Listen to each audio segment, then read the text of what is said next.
হাতে মেহেদি রাঙানো, কালো বরকা পরিহিত, দুই হাত ওড়না দিয়ে বাঁধা এবং অ্যাসিড দিয়ে মুখ ঝলসানো এরকম একটি যুবতীর লাশ উদ্ধার করেছে পুলিশ।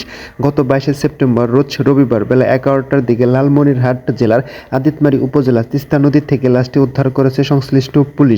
20 থেকে 25-এর মধ্যে হবে। হাতে একটা লেখা ছিল আই লাভ ইউ। সম্ভবত এটা মানে প্রেমের সম্পর্ক হইতে পারে। ওনার হাতে যেহেতু আই লাভ ইউ লেখা এবং পেছনে দু হাত বাঁধা, সেই সূত্রে তো কিছুটা মনে হইতেছে যে ওনাদের পার্সোনাল দুশ্মনী যে বিষয়টা এরকম কিছু একটা হবে। এজন্য মেয়েটার হাত বেঁধে মেরে ফেলে দেওয়া হয়েছে।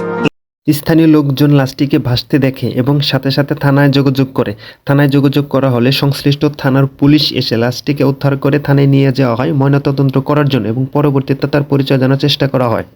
সময় দিকে একটা লাশ ভাসি আসছে। লাশটা আমরা দুই মামা ভাগনায় দিকে একটা লাশ আসছে। লাশটা আমরা টানে উচের মধ্যে উঠাই দিছি। উঠাই দেওয়ার পর আমি নিজে পুলিশকে ফোন করছি। এখন লাশটা এখানে আসি আটকি ছিল। আমরা পানি মানে বেশি পানির থেকে আবার কম পানির মধ্যে টানিয়ে আনছি। লাশটি নারীর লাশ, বয়স আন্দাজ করা যায় যেটা হয়তো পারে 20-25-এর মধ্যে হতে পারে। তার কালো বোরকা পরা ছিল। শনাক্তকরণ আলামত থাকতে পারে, সেগুলো হচ্ছে তার একটি সোনার নাকফুল ছিল, তার গলায় একটি রূপোর চেন আছে, তার ওড়না দিয়ে হাত দুটো পিছনে বাঁধা ছিল এবং হাতে মেহেদি করা ছিল। মেহেদিতে কিছু একটা লেখা আছে। তার স্থানীয় জনগণ এবং আশপাশের থানা এলাকা যারা আমরা প্রাথমিকভাবে সংবাদ দিতে পেরেছি, কেউ এখনো শনাক্ত করতে পারেনি। লাশটি ময়না তদন্তের জন্য নিয়ে এসছি। ময়না তদন্ত শেষে ডিএনএ স্যাম্পলও রাখা হবে।